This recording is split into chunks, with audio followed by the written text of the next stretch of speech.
program ọ̀sán mo ní wàsá ìjẹ́ pé ó gbà fún màá sábẹ́ ìgbà tí ó gba ẹ̀sìn. bí láì wà ní sọ mo ní tẹ́rù nígbà tí fi sọ ń bá mi pàtì nìyẹn. mo sì bí ọlọ́run mo lè yín tẹnu mọ́ ní dead or alive I want to see who will come to me and says he's closer to my star than I do. When was it? lọ́dún tí ó ti pẹ́ ni o nígbà díẹ̀ sẹ́yìn láyé dúpọ̀ òun ọ̀tẹ̀ láàrin àwọn olórin láàrin àwọn eléré Kọ̀líńtì Àyìnlá kò fẹ́ ṣe ọ̀rẹ́ Síkírù Àyìndé ọmọ Agbájọlá mọ́ onísákàrà ń bá alápàlàjà láwùrẹ́bí àti àwọn onídùndún táwọn síra wọn bẹ́ẹ̀ làwọn oníjùjú náà kò gbẹ́yìn o níbi tí wọ́n ti sọ pé Sọ̀ní Adé kò fẹ́ rí Ebenezer Obey sójú Àyìnlá Ọmọwúrà l'Abẹ́òkúta pàpà kò yé máa sọ̀kọ̀ ọ̀rọ̀ sí Pàtáì olówó ń yọ òun Barrister olórin fújì tó náà milẹ̀ dáadáa Ọlátúnjí Yusuf náà ń kọrin o òun pàpà ń sọ̀kọ̀ ọ̀rọ̀ bẹ́ẹ̀ gẹ́ni Haruna Ìṣọ̀lá Babangani àgbà níjẹ̀bú-Igbó orin kan òwe kan ní òun pàpà kò ṣàìlẹ́ni tí òun náà ń báwí o bí wọ́n ṣe ń bára wọn fà á nìyẹn o tí kò sì yọ ti Sàráwá Àbẹ̀ní àti Kébé Kwara alátíká nílùú Alágbàdo pàápàá sílẹ̀ o tí tóbi lórí Wàsíù Àyìndé òun Àlàmú Sùrájù Ṣáúrà àti Àṣàdí Ṣòlè pàpà tí Òbésìrè owó isi kàbàkà náà jọ náà tọ́ bí owó ìjà òun tẹ̀síwájú o dáadáa tó fi kan Pasuma àti Saheed Òṣùpá títí kan lẹ̀ gbọ̀n ni o ṣùgbọ́n lọ́jọ́ tó dé nígbà tó jà bí ìjìwọ̀lú ìyẹn Saheed Òṣùpá òun ló fi máa àkọ́ṣe òun ńlá níṣe ni ọmọ Látòkùnbọ̀ ya ojúlé ká o bẹ́ẹ̀ ló ń wá bí omi àlàáfíà yóò ṣe gbilẹ̀ dáadáa lágboolé fújì lẹ́ẹ̀kan sí tí dúkùú òun ọ̀tẹ̀ yóò tán nílẹ̀ pátápátá pàápàá lọ́jọ́ tí yóò lọ sí àgọ́ Amadu Aláwìyé tó náwó tó nára níbẹ̀ tó ṣòun tó jọ olú ayé pàpà lójú ẹgbẹ̀lẹ́gbẹ̀ owó ńlá ni ó gbé fún lójú agbo Akóredé Saheedon P kò dúró síbẹ̀ o bẹ́ẹ̀ ló gbalẹ̀ Pasuma náà lọ ó kọrin ó ní káwọn paná tẹ̀ bámúbámú kí ọlá fújì ó lè tẹ̀ síwájú ni o kí ìtàn pàpà lè wà nírọ̀rùn kí ogun pákáleke ó di àfẹ́sẹ́yìn tí egun alárẹ̀ fi aṣọ bó ti ṣe nìyẹn o táwọn ọlọ́gbọ́n ayé àwọn ọ̀jọ̀gbọ́n ìlú kan sára sí pé èyí tó ṣe èyí fi hàn dájú pé bàbá Sùlíyà ti wà nípò àgbà nítòdodo kí Ọlọ́run jẹ́ kí ọmọ Látòkùnbọ̀ ó máa pọ̀ sí nínú ọgbọ́n rẹpẹtẹ bó ti ṣe wà nìyẹn o ní àwọn ọmọdé Thunder Tọ́pẹ́ Nọ́tíkà náà báyìí tẹ̀gbálẹ̀ Saheed Òṣùpá lọ wọ́n lọ túbá ni o kí ìrẹ́pọ̀ lè pọ̀ sí dáadáa ní Òṣùpá náà bá ta mọ́ra o òun náà gbalẹ̀ Wàsíù Àyìndé lọ níjẹ̀bú ó lọ ṣe baba kẹ́ẹ̀pẹ́ báwo ló ṣe wí lọ́jọ́ tí wọ́n pàdé lẹ́ẹ̀kan sí. mo fẹ́ ṣàdúrà fún ẹ àdúrà tí fẹ́ ṣe fún ẹ ó wá láti mú ọkàn mi nítorí pé nínú ohun tọ́lọ́wọ́n bá fẹ́ jù tọ́ba ló ń Sìárà àwọn èèyàn kí ló ń jẹ́ Sìárà Sìárà ìkàbẹ̀rẹ̀ wa ọ̀pẹ̀ oméjì àsìpé oméjì ọ̀tún mi sóṣà lógúnlógún àìmọye àwọn èèyàn wọ́n máa pay oméjì ọ̀tún mi people will pay homage to you people will give you a deserving honor a well-deserving honor most deserving honor and you shall always live to see yourself as an embodiment of the truth. What unification and understanding of people should be. That's what you should stand for, and that's what you gain. If you continue to be what you are now, you shall continue to keep rising and rising and rising. Ọlọ́run tó bá máa fi ìpele bá máa fi sí ìgbéga bá máa fi sí ìdọ́lọ́run ti ṣe ìbàjẹ́ èyí tó ń retí tó wà dá tó lè bẹ́ẹ̀ nìkan kan sọ tó yẹ pé Ọlọ́run nìkan kan bá sọ. láti máa tẹ̀lé lọ́pọ̀ yẹn ni wọ́n wà ó láti máa fi lò bẹ́ẹ̀ náà ṣe rọra lò ó báyìí.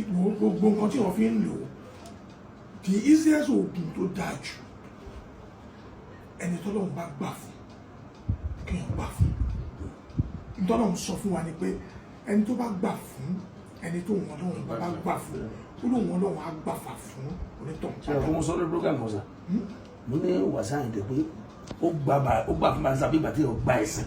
bí láì wà ní sọ mo ní tẹ́rù nígbà tí fi sọ ń bá mi pàtì nìyẹn. mo sì bí Ọlọ́run mo lè yín tẹnu mọ́ ní dead or alive I want to see who will come to me and says he's closer to Barrister more than I do.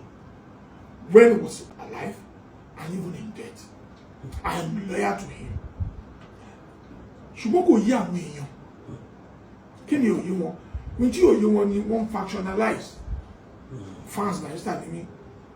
Mi ì ṣe fan Barrister. Mi ì ṣe fan Wàsíù. Tábà ń rò yẹn, a máa pín ẹ̀bi sọ́dọ̀ aláre tí ò deserve ẹ̀bi tí ò deserve ẹ̀bi.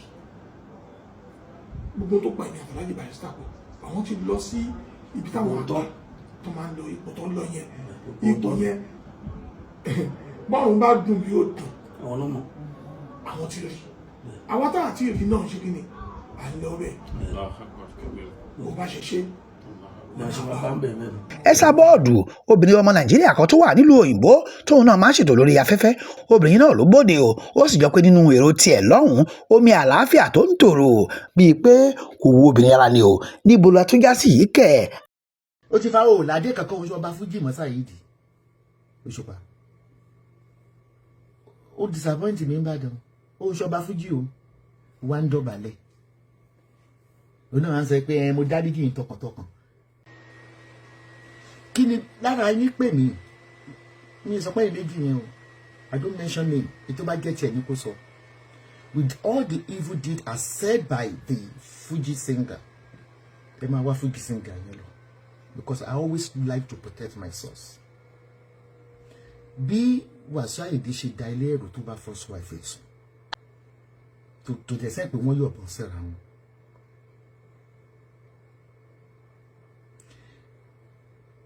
As alleged, Wasiu bá ọmọ Pasuma lò pọ̀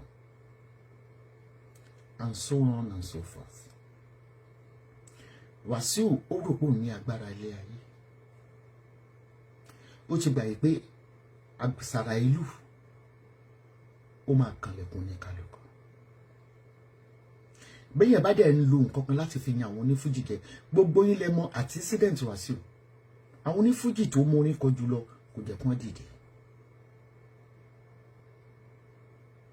Níbi tí ó ṣe kìíní ọ̀ǹdẹ a ní àwọn olórin tó kọrin tó lè kọrin ju Wasiu lọ wàláì overshadow wọn ni ká wá ní pé Alhaji Wasiu Barrister kọ́lọ̀ kó fọ̀run kẹ́ ọmọ agbájé lọ́lá tó bá overshadow wọn ni kò yẹ kó wà níbi tó wà lẹ́yìn.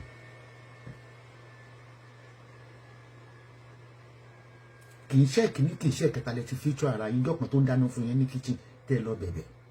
Mo béèrè lára ìkan nínú ẹ̀yin onífújì yẹ pé kéte fi lọ bẹ̀rẹ̀ wọ́n ní gbogbo ire tó tọ́ sí àwọn ní Lagos State ìtí mo sọ ìtí mi ìbá gbọ́ bíbélì mi dà kí ọba òkè kò fìyà jẹ mí but I'm a kind of a person tí ọ̀rọ̀ ò bá tí wà mi ò ní sọ ọ̀rọ̀ kún inú mi gan mo wà secretive gan kódà ẹni tó pè ní ó dára ẹ̀ mọ̀ lára àwọn olórin yẹn ni mi ìmì tó pè mí nínú wọn wọ́n ní àwọn lọ ń sìngbà nílùú òyìnbó abroad wọ́n nítorí Wasiu jẹ́ káwọn rí orin kan lẹ́kọ̀ọ́ ló ṣe pé àwọn travel from one country to the other where's your dignity?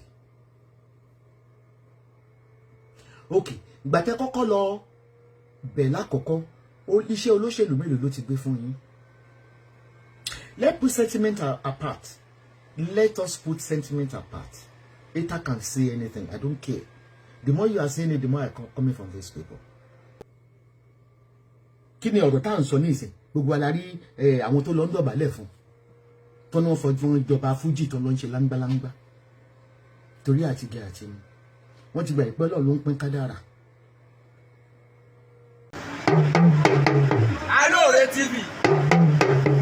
Alore TV nílé nílé òkúni ẹ máa wò ó ètò tó kọ́ni lọ́gbọ́n ètò tó kọ́ni lóye ní gbogbo àgbáyé ẹ máa wò ó.